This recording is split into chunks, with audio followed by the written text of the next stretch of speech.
LPG സിലിണ്ടറിന് വില വീണ്ടും കൂട്ടി പൊതുമേഖലാ എണ്ണ വിതരണ കമ്പനികൾ. വാണിജ്യ ആവശ്യത്തിനുള്ള 19 കിലോഗ്രാം സിലിണ്ടറിന്റെ വിലയാണ് കൂട്ടിയത്. ഹോട്ടലുകൾ, റെസ്റ്റോറന്റുകൾ, തട്ടുകടകൾ എന്നിവയ്ക്കാണ് പ്രധാന തിരിച്ചടി. ഇന്ന് പ്രാബല്യത്തിൽ വന്ന വിധം 28 രൂപ മുതൽ 31 രൂപ വരെയാണ് വില വർധനവ്.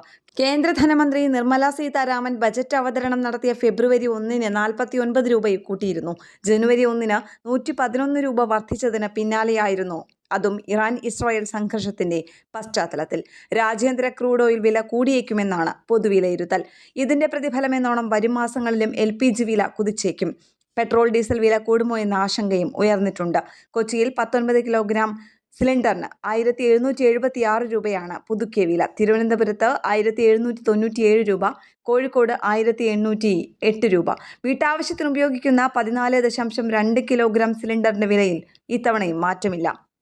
കോഴിക്കോട്ട് വില 861.5 രൂപ, കൊച്ചിയിൽ 860 രൂപ, തിരുവനന്തപുരത്ത് 862 രൂപ.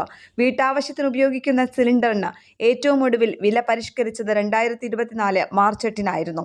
വനിതാ ദിനത്തിൽ വീട്ടമ്മമാർക്കുള്ള സമ്മാനമെന്നോണം 100 രൂപ കുറയ്ക്കുന്നതായി പ്രധാനമന്ത്രി നരേന്ദ്രമോദിയാണെന്ന് പ്രഖ്യാപിച്ചത്. ലോക്സഭാ തെരഞ്ഞെടുപ്പിന് തൊട്ടു മുൻപായിരുന്നു പ്രഖ്യാപനം. കഴിഞ്ഞ ഏപ്രിൽ 7-ന് 50 രൂപ കൂട്ടുകയും ചെയ്തിരുന്നു. വാണിജ്യ സിലിണ്ടറിന് പിന്നീട് വില തുടർച്ചയായി കുറച്ചിട്ടും ഗാർഹിക സിലിണ്ടറിന്റെ വില കുറയ്ക്കാൻ എണ്ണ കമ്പനികൾ തയ്യാറായിരുന്നില്ല.